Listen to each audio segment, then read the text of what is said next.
como filhos obedientes, não vos conformando com as concupiscências que antes havia em vossa ignorância. Mas, como é santo aquele que vos chamou, sede vós também santos em toda a vossa maneira de viver. Porquanto está escrito, sede santos, porque eu sou santo. Amém? Querido Deus, nós te louvamos e te agradecemos por mais esse domingo que estamos aqui reunidos para louvar o teu nome, para prestar culto ao Senhor, ó Pai. Nós, nesse momento, mais uma vez entregamos os nossos corações ao Senhor, a nossa vida. Pedimos também que essa leitura, ó Pai, desse texto que fizemos aqui, possa ser verdade em nossa vida, que possamos, ó Deus, buscar a santidade em tudo que fizermos, ó Pai, que a nossa vida seja um exemplo, Senhor, para as outras pessoas e uns para os outros aqui também, na nossa comunidade cristã, ó Pai, e que nós possamos nos parecer com o Senhor a cada dia mais, ó Pai. Nós pedimos que o Senhor possa falar aos nossos corações, que o Senhor possa ministrar, ó Pai, em nossa vida, aquilo que o Senhor sabe que precisamos, ó Pai. Não exatamente o que queremos, mas o que precisamos do Senhor, ó Pai. Essa é a nossa oração nessa noite. Nós entregamos esse culto ao Senhor e dedicamos tudo que for feito aqui para o Senhor, ó Pai. Em nome de Jesus, amém. Mais uma vez estamos aqui reunidos para louvar o nome do Senhor. E nós vamos começar então cantando uma música que tem tudo a ver com isso que a gente está falando, para que Deus tome o lugar dele na nossa vida. E qual é o lugar de Deus em nossa vida? É o lugar de Senhor, o lugar de Rei, que Ele ocupe o trono do nosso coração, da nossa vida, e que assim seja, amém?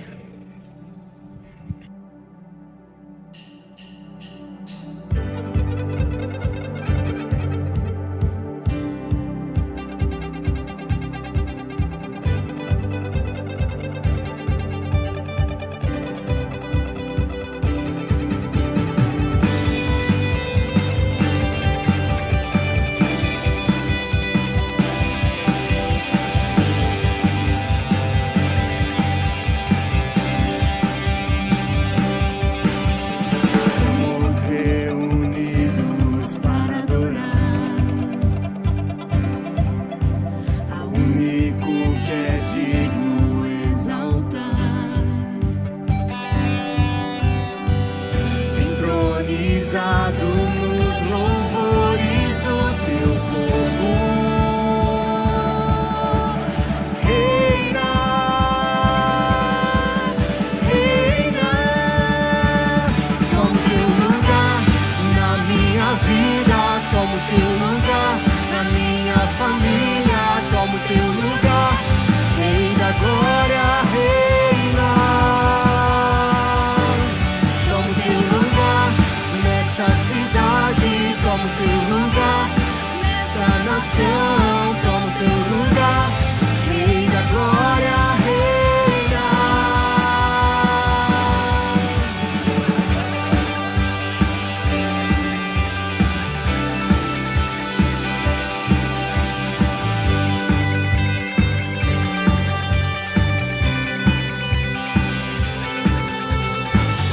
Entronizado nos louvores do teu povo,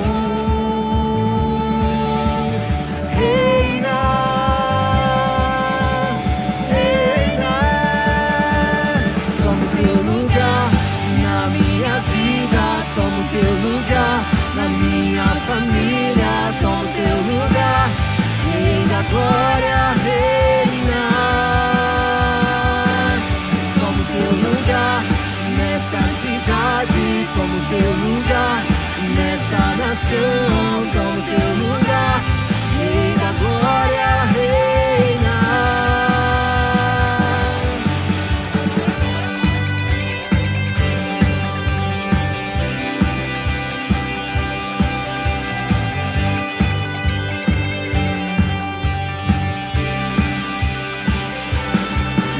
Levantai, ó portas, vossas cabeças, levantai-vos, ó portais eternos.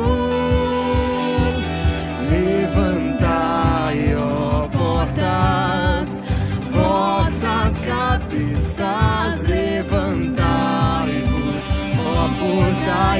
eternos, para que entre o Rei da Glória. Quem é esse Rei da Glória? O Senhor dos Exércitos, Jesus. Para que entre o Rei da Glória. Quem é esse Rei da Glória? O Senhor dos Exércitos, Jesus.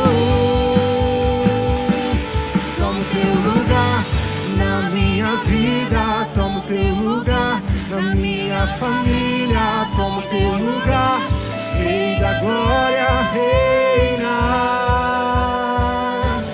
Toma o teu lugar nesta cidade, toma o teu lugar nesta nação, toma o teu lugar, Rei da Glória, reina.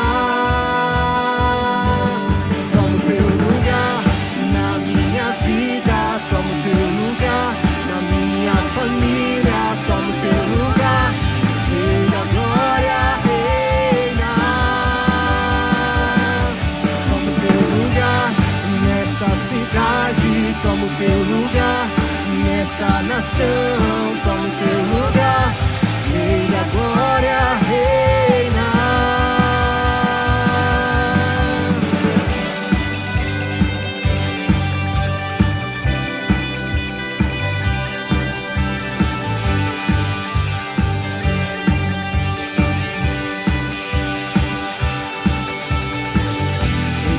Entronizado nos louvores do teu povo, reina, reina.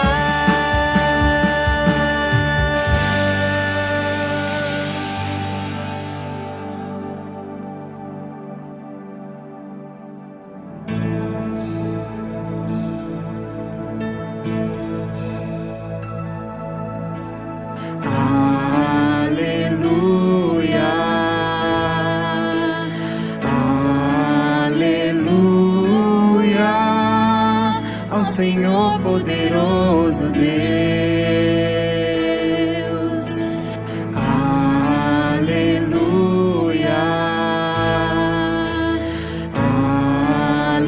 aleluia, ao Senhor poderoso Deus. Aleluia,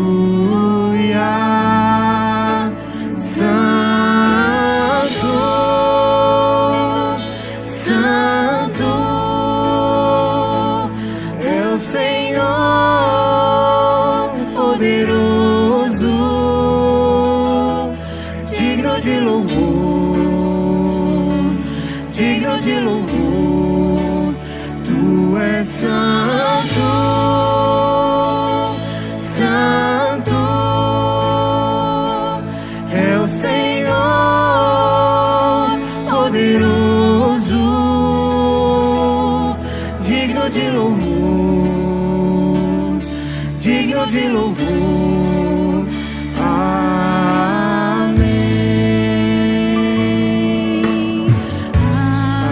Aleluia, aleluia, ao Senhor poderoso Deus. Aleluia,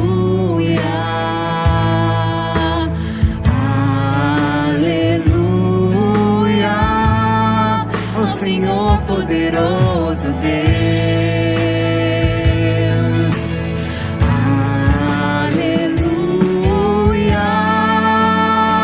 Santo, Santo é o Senhor poderoso,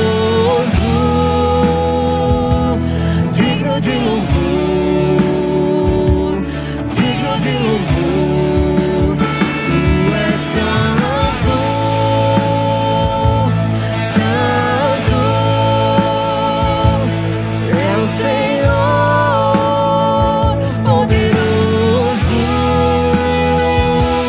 digno de louvor, digno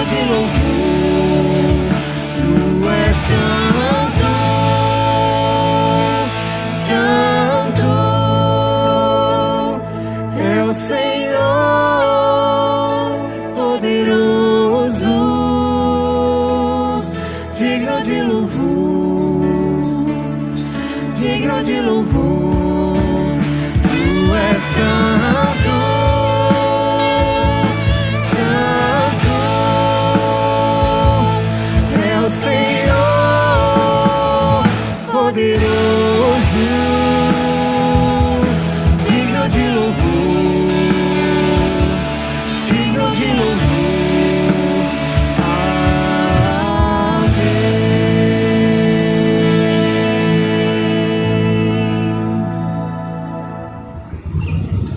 Edificarei a minha igreja. Lição 10, disciplina na igreja. Bom dia, irmãos. Quero desejar um excelente domingo para você, um bom domingo para você, para sua família, que seja um dia agradável na presença do Senhor.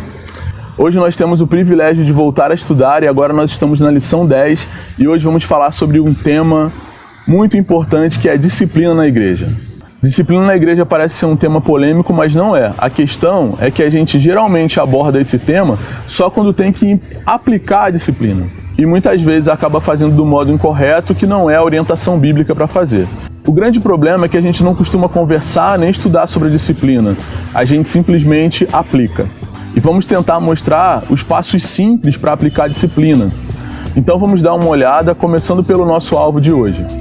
Bom, hoje o nosso alvo é entender o valor da disciplina e os benefícios para o crescimento, tanto individual quanto comunitário. Portanto, nós não podemos perder de vista que o principal objetivo da disciplina é a recuperação daquele que está sendo disciplinado e, ao mesmo tempo, o crescimento, tanto dele quanto de todo o grupo, o crescimento comunitário também. E é certo que, como corpo de Cristo, a igreja tenta levar todos os seus membros à santidade requerida por Deus. E, obviamente, isso requer várias vezes um processo de disciplina ao longo da vida. Então, tanto eu quanto você, nós dois precisamos ser disciplinados ao longo da vida para que a gente possa, a partir da correção, alcançar degraus mais altos. Eu gostaria de ver a nossa primeira base bíblica, que é a referência do versículo-chave. Vamos dar uma olhada nele? Então vejam aí, nenhuma disciplina parece ser motivo de alegria no momento, mas sim de tristeza. Mais tarde, porém, produz fruto de justiça e paz para aqueles que por ela foram exercitados. Hebreus 12, 11, esse é o nosso versículo-chave. O que a Bíblia com muita sabedoria afirma, e a gente também está cansado de saber, é que no momento que alguém sofre uma disciplina, não existe alegria nisso, não é um momento alegre. Pelo contrário, como diz a Bíblia aí, mas sim de tristeza. É um momento que as emoções estão sendo confrontadas também. É um momento que as pessoas não se sentem à vontade. Mas como sabiamente a Bíblia acrescenta, ele diz, mas produz fruto de justiça e paz para aqueles que por ela, pela disciplina, forem ou foram exercitados. E o versículo claramente fala para a gente que ele produz crescimento, ele produz frutos para aqueles que foram exercitados pela disciplina. O que isso quer dizer? O exercício não é só para aquele que é disciplinado, mas também para o disciplinador. Todos nós aprendemos no processo de disciplina. O texto básico é Mateus 18, de 18 a 20. Nós leremos até um pouco mais desse capítulo que eu gostaria de mostrar para vocês. O texto devocional é Salmo 32, de 1 a 11. Vale a pena você tirar um tempinho, ler esse capítulo inteiro, como ele já está aí de 1 a 11. É uma declaração muito pessoal de Davi, se eu não me engano. Então, utilize como seu texto devocional. Ele é um texto que traz uma boa reflexão e é certo que ele é muito aplicável para a minha vida, para a sua vida. Dá uma olhada no texto, dá uma meditada aí durante a semana, vai ser muito bom. E como a gente já falou, o versículo-chave aí de Hebreus 12, 11. O autor da revista traz uma proposta para que a gente estude disciplina em 3 tópicos. O aspecto positivo da disciplina, a abrangência da disciplina e, por último, os objetivos da disciplina. Eu gostaria de começar reforçando o objetivo da disciplina. Porque a disciplina, ela precisa me levar a pedir perdão a Deus pelo comportamento que eu tenho. Mas, como membro do corpo de Cristo, eu preciso ter humildade para reconhecer o momento que eu mesmo serei disciplinado. E se em algum momento eu for confrontado, eu precisarei também mudar o meu comportamento. Então a disciplina, ela vai me levar a pedir perdão a Deus, mas também a mudar o meu comportamento. A questão é que muitas vezes a gente encara a disciplina como algo ruim e tem na nossa mente imagens como essa daqui. Ou quando você fala de disciplina, pior ainda, talvez uma imagem como essa outra. A questão é que nem sempre disciplina está relacionada a castigo. Mas veja, essa também é outra imagem que vem à nossa mente quando pensamos sobre disciplina. Ou ainda a autodisciplina, que nós também não devemos esquecer. Pois a autodisciplina também é uma forma de imprimirmos correção ao nosso próprio corpo ou ao nosso próprio comportamento, muitas vezes porque você leu a Bíblia, aprendeu algo novo e diz para você mesmo, cara, preciso mudar isso daqui. E você vai lá, por seu esforço, com a ajuda do Espírito Santo, e muda um comportamento. Ou seja, nós devemos ver que a disciplina é uma oportunidade de aprendizado. É uma oportunidade onde o Espírito Santo pode me ensinar diretamente, onde eu posso aprender até na leitura de um livro ou observando alguma coisa e me autodisciplinar e fazer uma mudança de vida. Por exemplo, se eu quiser mudar a minha alimentação. Esse também é um passo de disciplina que eu posso enxergar alguém fazendo e decidir mudar a minha vida. Mas o que a gente sabe é que na realidade a gente precisa muito das outras pessoas para nos corrigirem. Na maioria das vezes, nós temos dificuldade de perceber os nossos próprios erros. E aí nós precisamos dos nossos pais, dos nossos amigos, dos nossos irmãos, para nos disciplinarem, mostrando qual deveria ser o caminho certo. E aqui nós temos o texto base com alguns versículos antes, para que a gente entenda como é a disciplina na mente de Jesus. Esse é um texto bem conhecido e eu quero te convidar a ler todo comigo. Vamos lá? Aqui é Jesus falando. O que acham vocês? Se alguém possui 100 ovelhas e uma delas se perde, não deixará as 99 nos montes indo procurar a que se perdeu? E se conseguir encontrá-la, garanto-lhes que ele ficará mais contente com aquela ovelha do que com as 99 que não se perderam. Da mesma forma, o Pai de vocês que está nos céus não quer que nenhum desses pequeninos se perca. Se o irmão pecar contra você, vá e a sós com ele, mostre-lhe o erro. Se ele o ouvir, você ganhou seu irmão. Mas se ele não o ouvir, leve consigo mais 1 ou 2 outros, de modo que qualquer acusação seja confirmada pelo depoimento de 2 ou 3 testemunhas. Se ele se recusar a ouvi-los, conte à igreja. E se ele se recusar a ouvir também a igreja, trate-o como gentio ou publicano. Digo-lhes a verdade, tudo que vocês ligarem na terra terá sido ligado no céu, e tudo que vocês desligarem na terra terá sido desligado no céu. Também lhes digo que se 2 de vocês concordarem na terra em qualquer assunto sobre o qual pedirem, isso lhes será feito por meu Pai que está nos céus. Mateus 18, de 12 a 19. O que acontece com esse texto aqui é que geralmente a gente estuda ele separadamente. A gente estuda essa primeira parte, quando fala sobre as ovelhas, e aí termina com esse versículo, da mesma forma, o Pai de vocês que está nos céus não quer que nenhum destes pequeninos se perca. E depois a gente costuma estudar esse segundo trecho, se o irmão pecar contra você, se o seu irmão pecar contra você, e geralmente ele termina nessa parte, digo-lhes a verdade, tudo que vocês ligarem na terra terá sido ligado no céu, e tudo que vocês desligarem na terra terá sido desligado no céu. E essa última parte nós geralmente usamos para estudar sobre oração, quando diz, também lhes digo que se 2 de vocês concordarem na terra em qualquer assunto sobre o que pedirem, isso lhes será feito por meu Pai que está nos céus. Mas eu queria te perguntar o seguinte, será que essa terceira parte é realmente só esse versículo? Ou será que ela começa aqui, ó? Digo-lhes a verdade, tudo que vocês ligarem na terra terá sido ligado no céu, e tudo que vocês desligarem na terra terá sido desligado no céu.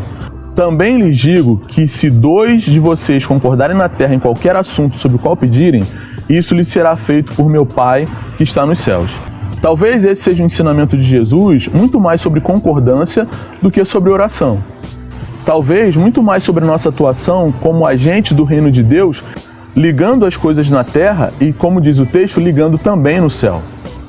E se for isso, pode ser que o texto anterior, ele seja esse pedacinho aqui, ó. Se o seu irmão pecar contra você, vá e a sós com ele mostre o erro. Se ele ouvir, você ganhou o irmão. E aí isso terminaria nesse último versículo que diz, se ele se recusar a ouvi-los, conte à igreja. E se ele se recusar a ouvir também a igreja, trate-o como gentio ou publicano. Se essa orientação de Jesus termina com um conselho de tratar as pessoas que não quiseram aceitar a disciplina como gentio ou publicano, A grande pergunta aqui, assim como o texto diz aí, disciplinamente de Jesus, a grande pergunta é como Jesus tratava gentio e publicano.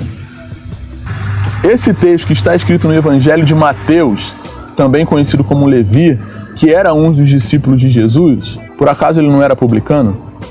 Lembrando de uma outra história, como foi a interação de Jesus com Zaqueu, por exemplo. Mas o que eu quero propor aqui não é que a gente separe o texto, mas que a gente leia ele por inteiro. Vamos pensar que esse texto é uma conversa e uma orientação direta de um único sermão. Jesus falando sobre um único tema com uma orientação específica que era recuperar as pessoas. Recuperar as pessoas através da disciplina do modo de Jesus.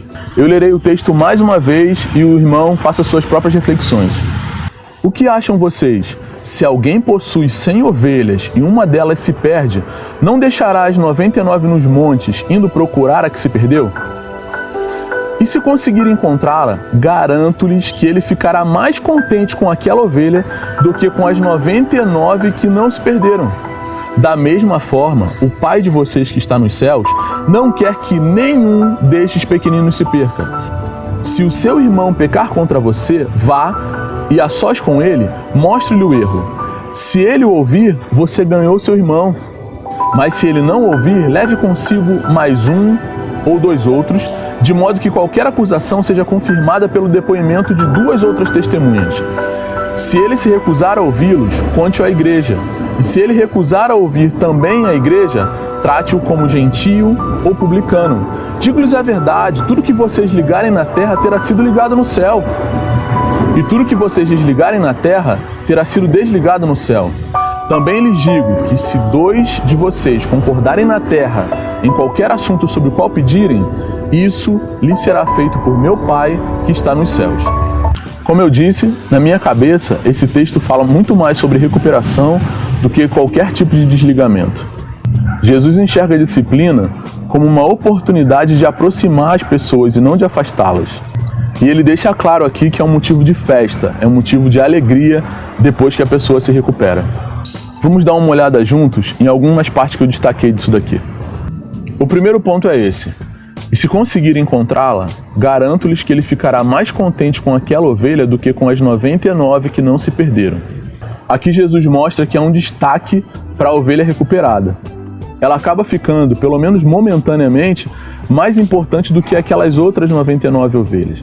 A gente sabe que tem uma abordagem diferente, principalmente quando em alguns textos chamam os montes de deserto, mas não vamos polemizar isso nesse sentido, mas mostrar que existe grande alegria e que nesse momento a alegria é maior dessa ovelha que se recuperou do que daquelas que não se perderam, né? Ou que não se recuperaram, enfim. A alegria nessa é grande e a comparação é direta com esse irmão que você ganhou. Veja, se o seu irmão pecar contra você, vá e a sós com ele mostre o erro. Se ele o ouvir, você ganhou seu irmão. Portanto, tem um motivo de alegria aqui em ganhar o irmão, em recuperar esse irmão. Outro ponto que eu quero destacar é sobre essa questão de levar a igreja. Eu só queria chamar a atenção que a igreja aqui, a gente não pode imaginar que é a igreja organizada do jeito que a gente sabe hoje.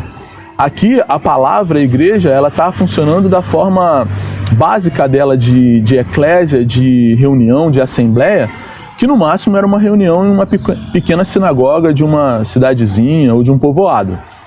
Né? Não vamos fazer uma comparação aqui com a igreja nos moldes de hoje.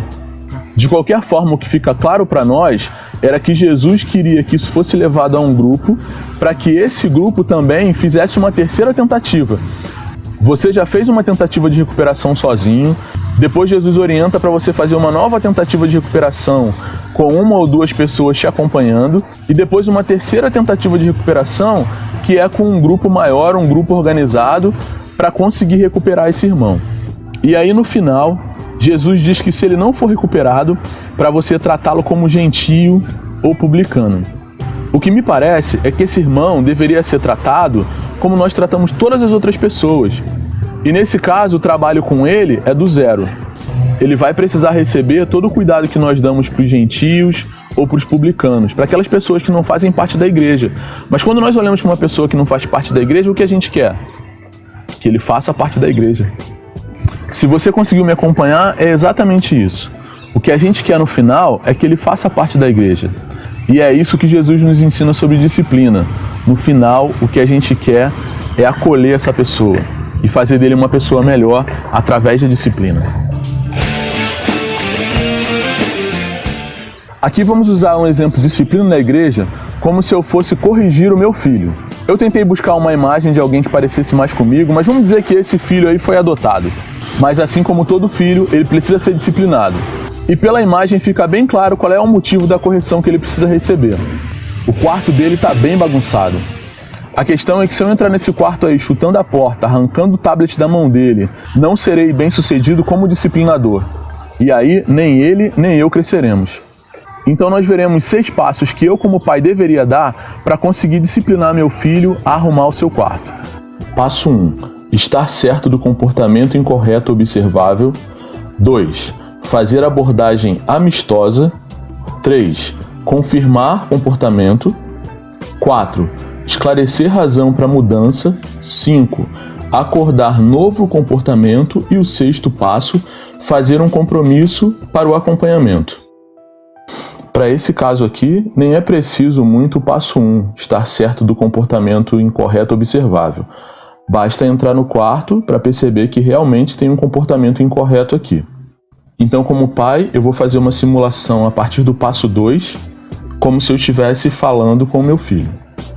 E aí, filhão, tudo bem? Legal que a gente está se encontrando em casa essa semana, né? As últimas vezes a gente tem se visto mais na rua do que dentro de casa. Tô vendo que você tá aí usando o tablet e eu vi sua postagem sobre aquecimento global. Você me deixa orgulhoso de estar engajado nesse tipo de coisa. Muito bom ver você envolvido nisso. Falando em engajamento, vou precisar de uma ajuda sua aqui com o seu quarto. Pra mim parece que tem bastante coisa fora do lugar, você não acha mesmo? Isso daqui é só obra sua ou a sua irmã deu uma passadinha por aqui? De qualquer forma, tem uma grande parcela sua aqui, não é não? Bom, de qualquer forma, vou precisar de uma ajuda sua aqui. Eu quero te dar 2 motivos para você manter esse quarto mais organizado. O primeiro deles é que eu sofri com alergia assim como você e fica muito mais difícil organizar as coisas e acaba gerando poeira se você tiver muita coisa pelo chão ou pelos cantos. E isso vai fazer mal para sua própria respiração. Uma outra coisa é que a gente acabou de fechar que a cada 15 dias virá uma pessoa aqui ajudar a gente com a organização e limpeza. E para que ela entre no seu quarto, ele não vai poder estar assim. E aí eu queria combinar com você que até a quinta-feira da próxima semana você consiga dar uma arrumadinha aqui. E assim a moça vai poder entrar e usar um tipo de desinfetante que a gente quer testar. Pode ser assim, né? Então você dá uma organizada até quinta e na sexta-feira eu venho aqui dar uma olhada. Se ainda não estiver legal, eu posso te dar uma ajuda. Talvez você precise comprar uma prateleira ou algo assim, eu te ajudo a medir. Bora fechar desse jeito? E se der certo assim, a cada 15 dias, exatamente na quinta-feira, você dá uma organizada e já se prepara para a moça que vem no sábado. E na sexta-feira eu venho dar uma olhada para ver como é que tá. Beleza? Então se prepara aí que à tarde eu quero dar uma volta de bike com você, hein? Usando esses passos então para a vida da igreja, a primeira coisa que nós precisamos é estar certo que o irmão tem um comportamento observável pelo qual ele deve ser corrigido. Não adianta chegar para o irmão e falar, fulano me contou, eu acho que... Não, é necessário que seja um comportamento observável e de preferência por você mesmo. E o segundo passo é que nós deveríamos fazer uma abordagem amistosa. Chegar, cumprimentar, na educação. Não adianta a gente chegar de um jeito, ô desviado, tá aí de novo, né? Não vai funcionar. O terceiro passo é fazer a pergunta para o irmão se aquilo é verdade, se o irmão realmente está praticando aquilo daquele jeito que você está sabendo e tal, para que ele confirme e diga se é real. Se ele diz que não, acabou aí. Se ele diz que sim, aí tudo bem, podemos seguir. Com a confirmação dele, nós daremos razões para que ele mude o seu comportamento. E se ele concorda com essa razão e ele realmente se compromete a mudar o comportamento, o quinto passo é exatamente isso. Nós vamos acordar esse novo comportamento. Como é que ele deve proceder a partir de agora? E o último passo, talvez o mais importante dele, seria fazer um compromisso para que esse acompanhamento continue. Então você diz para ele que vai voltar, que vai conversar com ele novamente, que vai acompanhá-lo nessa luta que ele começa a viver agora. Porque muitas vezes ele tem um desafio que ele mesmo não consegue sozinho. Dessa forma, seguindo esses passos, a gente tem a possibilidade de ajudar o irmão em uma recuperação. E, obviamente, se você faz um compromisso para fazer o acompanhamento, coloque na sua agenda, não deixe de ligar para ele, não deixe de acompanhar, para que a correção, ou seja, para que a disciplina realmente tenha um efeito de mudança no comportamento como a gente quer que tenha.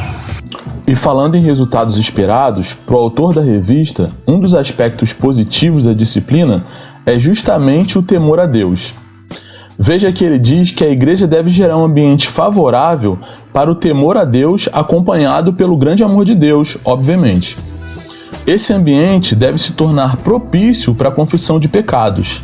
Leia você mesmo, Tiago 5,16.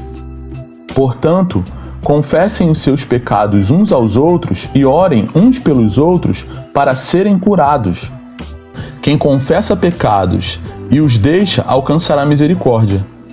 E isso é o que diz Provérbios 28:13.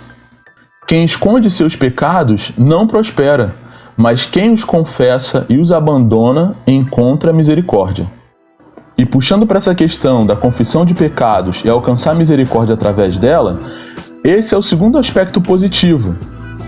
A confissão deve ser fruto da gravidade que o pecado cometido possui diante de Deus. O cristão deve se arrepender e acreditar que Deus é capaz de perdoá-lo através de Jesus, porque é Jesus que nos purifica de todos os nossos pecados. E o 3, como temos repetido aqui muitas vezes, o principal ponto positivo da disciplina na igreja é a recuperação do irmão faltoso. Se não houver recuperação, todo o nosso trabalho de disciplina é jogado fora. Por isso que a abordagem amistosa é muito importante, porque se no primeiro contato você consegue expelir o irmão, já era. O quarto aspecto positivo é a escolha de um tutor. Lembra que nos passos anteriores, que a gente usou como exemplo o menino com o quarto desarrumado? É importante que alguém faça o acompanhamento, porque uma orientação fria e solta vai fazer com que esse irmão retorne para o pecado depois. Então é importante que alguém acompanhe. Com o auxílio de Deus, esse tutor deve estabelecer regras e limites a serem cumpridos. Isso quer dizer acompanhar essa pessoa, não quer dizer que as regras são rígidas, que tem uma pessoa me perseguindo. Pelo contrário, eu preciso entender como alguém disciplinado que tem uma pessoa junto comigo para me acompanhar e para me ajudar. E nós sempre temos que lembrar que nós devemos ser duros com o problema e brando com as pessoas. O autor da revista, ele diz que o irmão ele deve ser duro contra o pecado e, ao mesmo tempo, amoroso com o irmão que está em disciplina. O quinto e último ponto é uma liderança madura. O que se precisa destacar da liderança madura é que as pessoas que estão na liderança devem ter boa reputação, estarem cheias do Espírito Santo e qualificados biblicamente para liderar. Você encontrará na sua revista, nesse tópico 5, referências de Mateus 5, de 1 a 11, Gálatas 5, 22 e 23, 1 Timóteo 3, como lemos na semana passada, e eu quero ler com vocês aqui Tito 1, de 6 a 9. É preciso que o presbítero seja irrepreensível, marido de uma só mulher, e tenha filhos crentes que não sejam acusados de libertinagem ou de insubmissão. Por ser encarregado da obra de Deus, é necessário que o bispo seja irrepreensível, não orgulhoso, não briguento, não apegado ao vinho, não violento, nem ávido por lucro desonesto. Ao contrário, é preciso que ele seja hospitaleiro, amigo do bem, sensato, justo, consagrado, tenha domínio próprio e apegue-se firmemente à mensagem fiel da maneira pela qual foi ensinada, para que seja capaz de encorajar outros pela sã doutrina e de refutar o que se opõe a ela.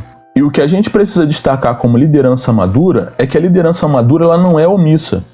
Todas as vezes que alguém precisar ser disciplinado, o líder maduro ele vai exercer o papel de disciplinador. Certamente sem esquecer todos os conselhos que vimos aqui, como abordagem amistosa, mas o pecado ele não pode ser ignorado. Aquela pessoa que precisa ser disciplinada, ela tem que ser disciplinada. Porque lembre-se, como falamos no início da lição, o que nós queremos, o nosso papel como igreja, é fazer com que as pessoas alcancem a santidade requerida por Deus. E o processo de santificação é impossível sem disciplina, porque todo o nosso crescimento acontece através da correção. Existe um versículo que fica em Provérbios 12, versículo 1, que tocou meu coração ainda na adolescência. Ele diz que todo que ama a disciplina ama o conhecimento, mas aquele que odeia a repreensão é tolo. Em algumas versões diz que o sábio ama a correção. E eu entendi que para ser sábio, eu deveria ter o coração aberto para ser corrigido, sabendo que aquilo iria influenciar no meu crescimento e eu seria uma pessoa melhor. Falando sobre a abrangência da disciplina, a gente precisa lembrar que o pecado vai te encontrar.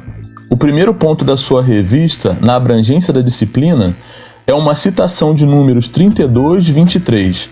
Sabei que o vosso pecado há de vos achar. A Bíblia está repleta de exemplos dessa verdade. A lei da semente, da semeadura, nunca falha. É uma questão de causa e efeito. É como jogar uma bola numa parede, você pode ter certeza que ela vai voltar para você. Temos que acreditar nesse princípio de Deus. O que o homem semear, isso também ceifará. Gálatas 6, 7. Na versão da NVI diz: não se deixe enganar, de Deus não se zomba, pois o que o homem semear, isso também colherá. O outro ponto da abrangência é a gravidade do pecado. Nós sabemos de todos os impactos do adultério de Davi na vida dele, no reinado dele. Algumas pessoas acham que o filho dele morreu como consequência desse pecado. Eu não acredito num Deus que mata filho como consequência do pecado, mas nós vemos claramente o impacto disso tudo no reinado de Davi, e como isso desestruturou toda a sua família e os seus filhos virando um contra os outros. Como eu disse, não acho que Deus mata o filho de ninguém, mas dependendo dos passos que você dá, a consequência te leva a perder até uma pessoa da família em função do que você se envolveu. Se alguém se envolve com tráfico de drogas, por exemplo, sabemos que é um mundo muito violento, e que pode acabar fazendo com que alguém da família sofra uma consequência para o pecado de outra pessoa. O outro tópico é uma lista de pecados passíveis de disciplina. A sua revista traz isso como vários subtópicos, eu não lerei. Não farei esse levantamento aqui porque a maioria deles é um problema tanto do ponto de vista espiritual quanto do ponto de vista humano. Atos de violência, por exemplo, são passíveis de punição, tanto na lei de Deus quanto nas leis humanas. Já outros casos, como o desvio doutrinário, por exemplo, ele vai ser tratado única e exclusivamente pelos processos da igreja. Isso aí depende do estatuto de cada igreja e como a liderança quer tratar. Mas como falamos na semana passada, essa é uma questão de processo. De qualquer forma, se um irmão faz parte de uma igreja X e a doutrina é para caminhar do jeito X, ele precisa se adequar a esse tipo de doutrina. Bom, irmãos, aqui então chegamos ao final, e o que a gente precisa ter em mente é que sempre terá pessoas ao nosso redor e todas elas estão em estágios de crescimento diferenciado. Cada pessoa que está num estágio melhor pode ajudar a outra no crescimento, mas sem esquecer que tem alguém regando, que tem alguém cuidando de nós, e ele tem as diretrizes. Então nós precisamos trabalhar com as diretrizes de Jesus, porque assim como nós estudamos na semana passada, ele é o cabeça da igreja. E tudo que nós fazemos tem que ser nos moldes dele, do jeito dele. Dessa forma, se ele quer que as pessoas sejam inclusas, essa é a nossa missão, de fazer essa inclusão. Mas ele deixa claro também que as pessoas precisam ser confrontadas, porque elas serão melhoradas através disso. Então, se as pessoas precisam ser disciplinadas, nós não podemos ignorar. Nós precisamos sim, realmente, disciplinar as pessoas sem perder de vista o objetivo, que é recuperá-las, que é tê-las novamente com a gente. Que elas possam crescer e que nós também possamos crescer. E se eu mesmo for disciplinado, eu preciso ter a humildade de reconhecer que meu comportamento precisa ser mudado. Eu preciso agradecer a esse irmão e fazer o compromisso de mudar. Ou seja, se você for disciplinado, deveria se comportar da mesma forma. Ter em vista que, como membro do corpo de Cristo, eu preciso crescer através da correção. E aí, eu sendo disciplinado ou meu disciplinador, nós dois subiremos um degrau. Finalizando aqui, eu quero te agradecer pelo seu tempo, que possa ter sido edificante para você como foi para mim, e quero te convidar para participar do culto das 18 horas. Se você não fez a inscrição com a secretária durante a semana, participe da sua casa e na próxima semana não deixe de se inscrever. Participe lá no templo, porque não há nada que substitua a reunião presencial. Fica na paz, um bom domingo, Deus te abençoe.